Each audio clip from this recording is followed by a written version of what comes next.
ॐ भूर्भुवः स्वः तत्सवितुर्वरेण्यं भर्गो देवस्य धीमहि धियो यो न प्रचोदयात् ॐ शान्ति शान्ति शान्तिः. Namaskar my dear friends, this is video number 34 on Talks with Sri Ramana Maharshi. This video starts with talk number 457. 12th February 1938. Talk number 457. Mrs. Rosita Forbes was said to be in India. Sri Bhagwan said, "The explorers seek happiness in finding curiosities, discovering new lands, and undergoing risk in adventures. They are thrilling. But where is pleasure found? Only within.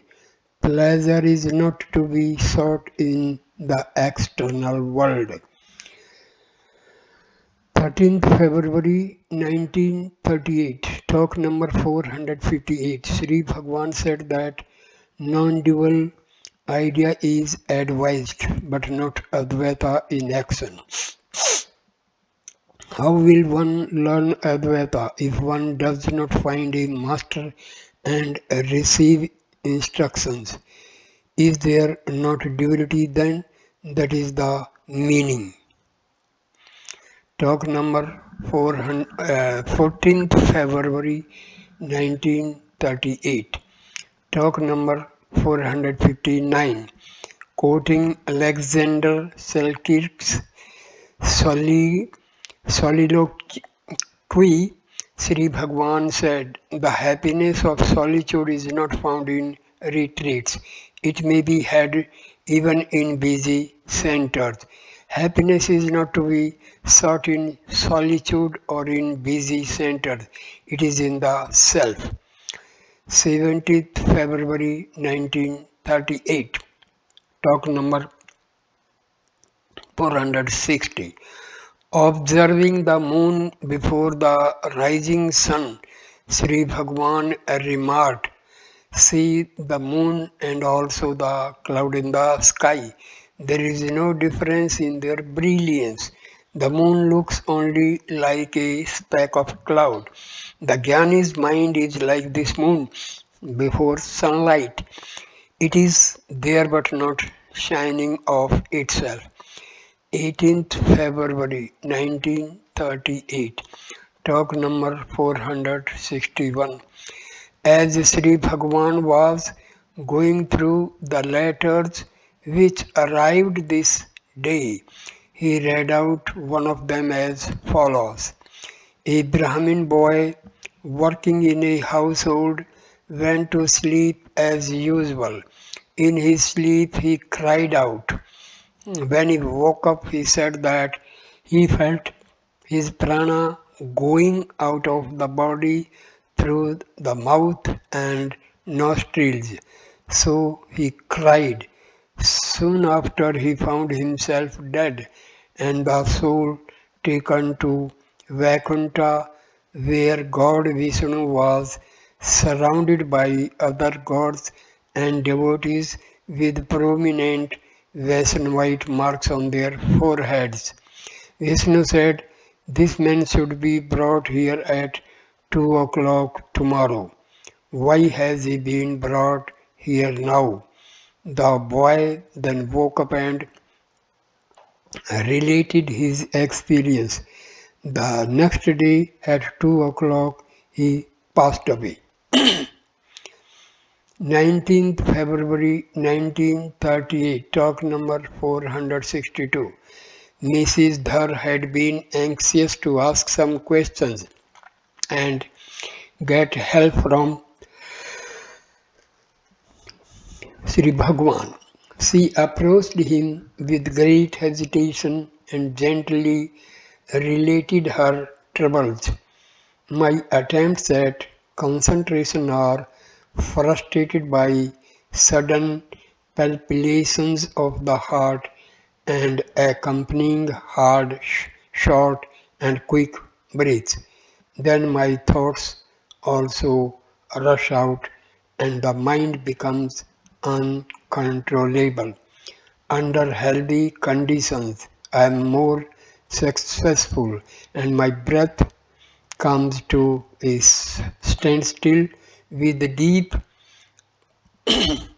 concentration.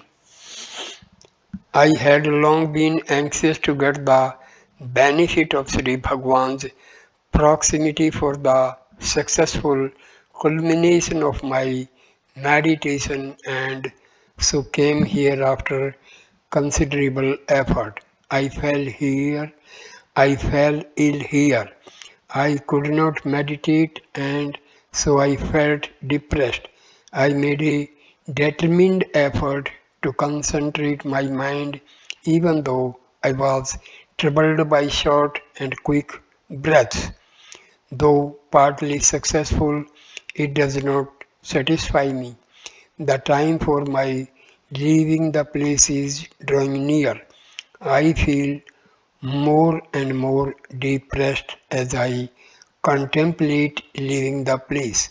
Here I find people obtaining peace by meditation in the hall, whereas I am not blessed with such peace. This itself has a depressing effect on me. Mercy, this thought, I am not able to concentrate, is itself an obstacle. Why should the thoughts arise? Devotee, can one remain without thoughts rising all the 24 hours of the day? Should I remain without meditation? Maharshi, what is ours again? It is a concept.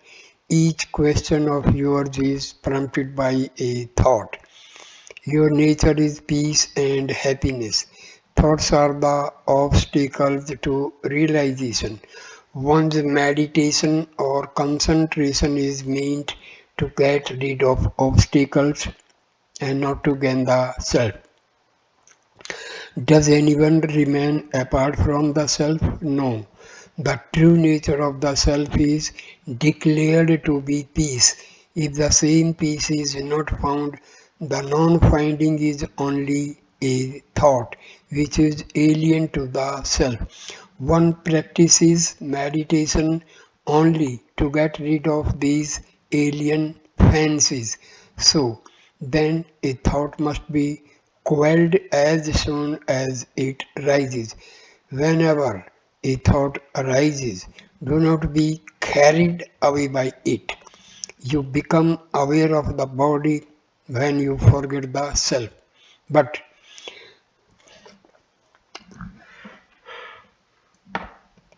But can you forget the self? Being the self, how can you forget it? There must be two selves for one to forget the other. It is absurd. So the self is not depressed, it is not imperfect, it is ever happy. The contrary feeling is a mere thought which has actually no stamina in it. Be rid of thoughts. Why should one attempt meditation? Being the self, one remains always realized. Only be free from thoughts. You think that your health does not permit your meditation. This depression must be traced to its origin. The origin is the wrong identification of the body with the self. The disease is not of the self, it is of the body. But the body does not come and tell you that it is possessed by the disease. It is you who say it. Why? Because you have wrongly identified yourself with the body. The body itself is a thought. Be as you really are. There is no reason to be depressed. The lady was called away. and she retired. The question was, however, pursued as follows. Devotee, Sri Bhagwan's answers do not permit us to put further questions, not because our minds are peaceful, but we are unable to argue the point. Our discontent is not at an end. For the physical ailments to go, the mental ailments should go. Both go when thoughts go. Thoughts do not go without effort. Effort is not possible with the present weakness of mind. The mind requires grace to gain strength. Grace must manifest only after surrender. So all questions, wittingly or unwittingly, amount to asking for Sri Bhagwan's grace. Maharshi smiled and said, yes, devotee, surrender is said to be bhakti, but Sri Bhagwan is known to favor enquiry for the self. There is thus confusion in the hearer. Maharshi, surrender can take effect only when done with full knowledge. Such knowledge comes after enquiry. It ends in surrender. Devotee, the knowledge of the Supreme Being is after transcending the individual self. This is jnana. Where is the need for surrender? Maharshi, quite so. There is no difference between jnana and surrender. Smile. Devotee, how is the questioner satisfied then? The only alternative left is association with the wise or devotion to God, satsanga or Ishvara bhakti. Mercy smiled and said, yes. 21st February 1938. Talk number 463. In the course of the conversation, Sri Bhagwan spoke appreciatingly of the services of Plani, Sami and Ayasami, his former attendants.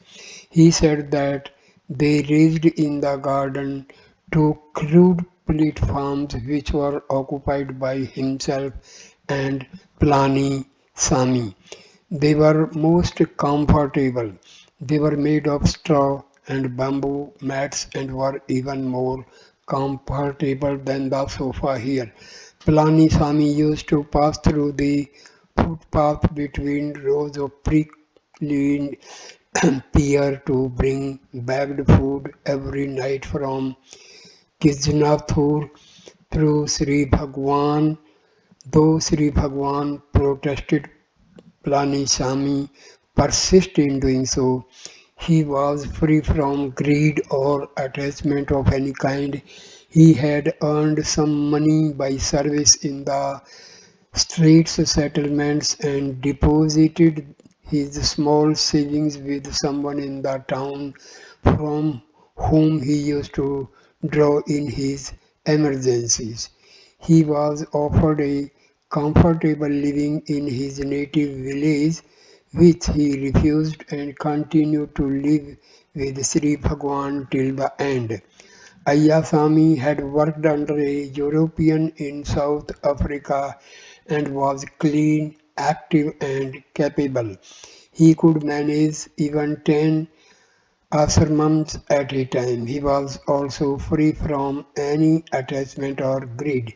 He was loyal to Plani Sami, even fond of him. He was more capable than the other. Anamlai first visited Maharshi in Virupaksha cave. He later went to Kovilur and studied some Tamil scriptures. He returned to Sakandasramam. He died in January 1922 and in his 29th year. In the meantime, he had composed 36 stanzas in Tamil full of significance and fervor. Sri Bhagwan had then read out and briefly explained their meaning. 5th March 1938, talk number 464. A passage from Arunachala Mahatmya. The glory of Arunachala was read out. It related to Peng Panguni, a large sage who had his legs made whole by the grace of Sri Arunachala. Sri Bhagwan then related the story of a man whom Sri Maharshi had seen when he was in Guru Murtham. The man was one Kupu Iyer. His legs were useless and he could not walk. He was once on his way to Vettavalam, moving on his buttocks. An old man suddenly appeared before him and said, "Get up and walk. Why do you move on your buttocks?" Kupu Iyer was excited and beside himself. Involuntarily he rose up and walked freely. After going a short distance, he looked behind to see the stranger who made him walk, but he could not find anyone. He narrated the incident to all those who were surprised to see him walk. Any old man in the town can bear witness to Kappu Iyer, Kupu Iyer regaining the use of his legs. Again, a girl from girls' school was decoyed and was being robbed of her jewels. Suddenly, an old man appeared on the scene, rescued the girl, escorted her to her home, and then disappeared. Often, such mysterious happenings occur in Tiruvannamalai. 6th March 1938, talk number 465. Sri Bhagwan explained to a retired judge of the High Court some points in the Upadesa Saram as follows. Number 1. Meditation should remain unbroken as a current. If unbroken, it is called Samadhi or Kundalini Shakti. Number 2. The mind may be latent and merged in the self. It must necessarily rise up again. After it rises up, one finds oneself only as ever before. For in this state, the mental predispositions are present there in latent form to remanifest under favorable conditions. Third, again the mind activities can be completely destroyed.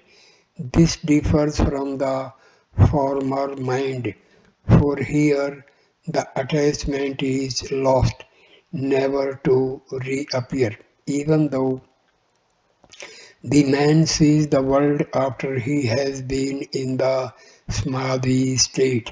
The world will be taken only at its worth. That is to say, it is the phenomenon of the one reality. The true being can be realized only in samadhi. What was then is also now. Otherwise, it cannot be a reality or ever present being. What was in Samadhi is here and now too. Hold it and it is your natural condition of being. Samadhi practice must lead to it. Otherwise, how can Nirvikalpa Samadhi be of any use in which a man remains as a log of wood? He must necessarily rise up from it sometime, or other and face the world. But in Sahaja Samadhi, he remains unaffected by the world. So many pictures pass over the cinema screen. Fire burns away everything, water drenches all, but the screen remains unaffected. The scenes are only phenomena which pass away, leaving the screen as it was. Similarly, the world phenomena is simply pass on before the Jnani, leaving him unaffected. You may say that people find pain or pleasure in worldly phenomena. It is owing to superimposition. This must not happen. With this end in view, practice is made. Practice lies in one of the two courses, devotion or knowledge. Even these are not the goals. Samadhi must be gained. It must be continuously practiced until Sahaja Samadhi results. Then there remains nothing more to do. Talk number 466. Mr. Vedalingam, an employee of the National Bank, by meditation, manifestation, disappears and then Ananda results. It is short lived. How is it made ever abiding? Mercy by scorching the predispositions. Devotee, is not the self the witness only? Saksi Matra.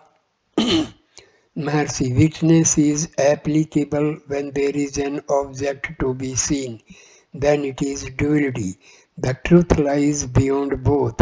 In the mantra Saksi Cheta Kevalo Nirgunascha, the word Saksi must be understood as Sannidhi, presence, without which there could be nothing. See how the sun is necessary for daily activities.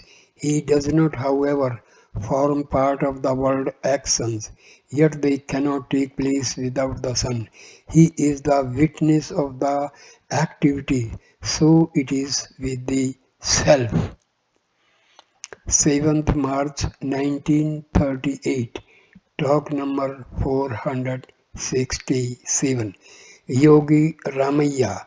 All actions take place owing to Shakti. How far does Shakti go? Can she effect anything without one's own effort? Maharshi. The answer to the question depends on what the Purusa is understood to be. Is he the ego or the self? Devotee, Purusa is Swarupa, Maharshi, but he cannot make any Prayatna, effort. Devotee, Jiva is the one who makes the Prayatna. Maharshi, so long as egoity lasts, Prayatna is necessary. When egoity ceases to be, actions become spontaneous. The ego acts in the presence of the self. He cannot exist without the self. The self makes the universe what it is by his Shakti, and yet he does not himself act. Sri Krishna says in the Bhagavad Gita, I am not the doer, and yet actions go on. It is clear from the Mahabharata that very wonderful actions were effected by him, yet he says that he is not the doer. It is like the sun and the world actions. Devotee, he is without abhimana, attachment, whereas the jiva is with abhimana. Maharshi, yes, being attached, he acts and also reaps the fruits. If the fruits are according to his desire, he is happy. Otherwise, he is miserable. Happiness and misery are due to his attachment. If actions were to take place without attachment, there would be no expectation of fruit. Devotee, can actions take place spontaneously without individual effort? Should we not cook our food in order to eat it later? Maharshi, Atma acts through the ego. All actions are due to efforts only. A sleeping child is fed by its mother. The child eats food without being wide awake and then denies having taken food in sleep. However, the mother knows what happened. Similarly, the Jnani acts unawares. Others see him act, but he does not know it himself, owing to fear of him, wind blows, etc. What is the order of things? He ordains everything and the universe acts accordingly, yet he does not know. Therefore he is called the great doer. Every embodied being, Ahankari, is bound by niyama. Even Brahma cannot transgress it. This devotee later explained the significance of his question. He hears Sri Bhagwan say that the world goes on and the individual needs are met by divine will. But he finds that Sri Bhagwan wakes up the ashramite at around 4 a.m. to cut vegetables for the day's curry. He wanted to have the doubts cleared for his own benefit, and the question was not meant for discussion. 10th March 1938, talk number 468. As Sri Bhagwan was going out, the following Vedic chant was heard from a hut. Antraditya mansa jvalantam brahmana vindat.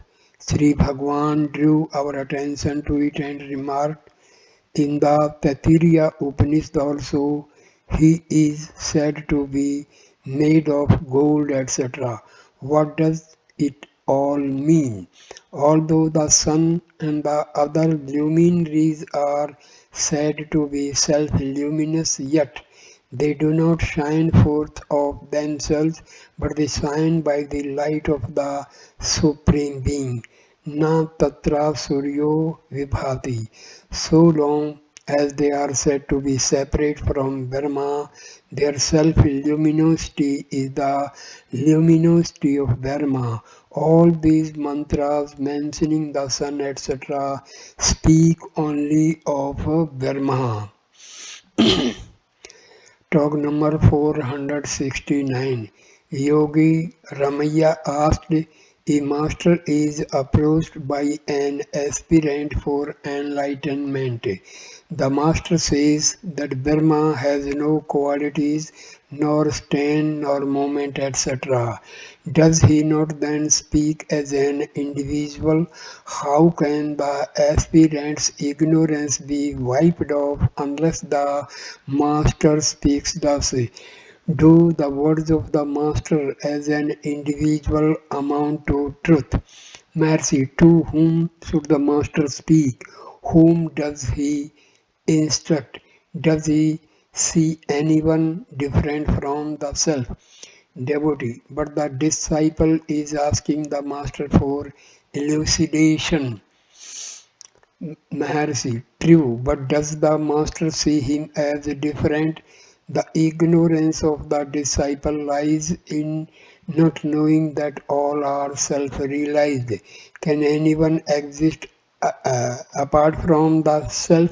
The master simply points out that the ignorance lies there and therefore does not stand apart as an individual. What is realization? Is it to see God with four hands, bearing conch, wheel, club, etc.? Even if God should appear in that form, how is the disciples' ignorance wiped out? The truth must be eternal realization. The direct perception is ever present experience.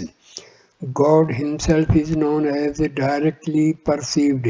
It does not mean that He appears before the devotee as said above. Unless the realization be eternal, it cannot serve any useful purpose. Can the appearance with four hands be eternal realization? It is phenomenal and illusory. There must be a seer. The seer alone is real and eternal. Let God appear as the light of a million suns. Is it pratyaksha? To see it, the eyes, the mind, etc. are necessary. It is indirect knowledge, whereas the seer is direct experience. The seer alone is pratyaksha. All other perceptions are only secondary knowledge. The present superimposition of the body as I is so deep rooted that the vision before the eyes is considered pratyaksha, but not the seer himself. No one wants realization because there is no one who is not realized. Can anyone say that he is not already realized or that he is apart from the self? No. Evidently, all are realized. What makes him unhappy is the desire to exercise ordinary powers. He knows that he cannot do so. Therefore, he wants God to appear before him, confer all his powers on the devotee, and keep himself in the background. In short, God should abdicate his powers in favor of them. Devotee. It is alright for Mahatmas like Sri Bhagwan to speak out so plainly because the truth does not swerve from you. You consider it easy for all others. Nevertheless, the common folk have a real difficulty. Maharshi, then does anyone say that he is not the self? Devotee, I mean to say that no one else has the courage to put things straight like Maharshi. Maharshi, where is the courage in saying things as they are? So I end this video here, and next video number 35 will start with talk number 470. Thank you for watching this video. Please like, comment and share the video and subscribe the channel. Thanks. Namaskar.